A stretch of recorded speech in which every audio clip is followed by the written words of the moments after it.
We begin this hour in Nigeria's Commercial Nerve Center, Lagos, where officials of the Nigerian Correctional Service and operatives of the Department of State Services fought over the custody of the suspended governor of the Central Bank of Nigeria, Godwin Emefiele. The secret police and prison officials clashed over the agency to take custody of the suspended and embattled Apex Bank chief after Justice Nicholas Owebo of the Federal High Court in Lagos admitted Mr. Emefiele to bail in the sum of 20 million naira.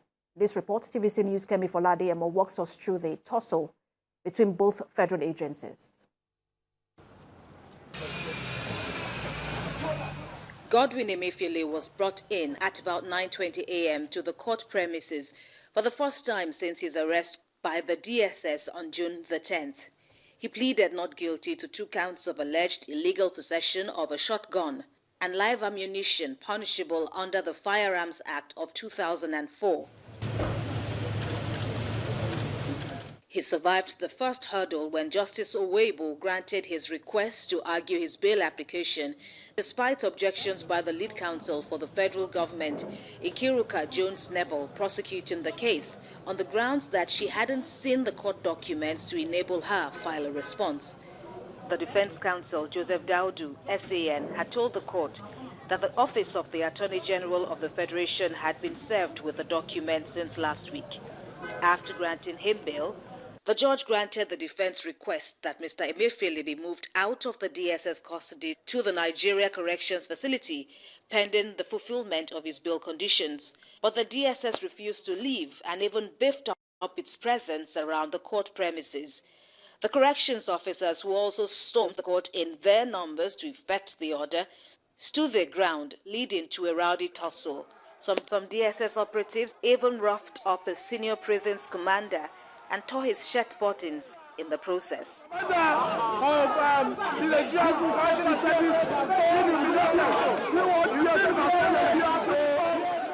In the end, the corrections officials left the court premises, leaving the defendants with the DSS.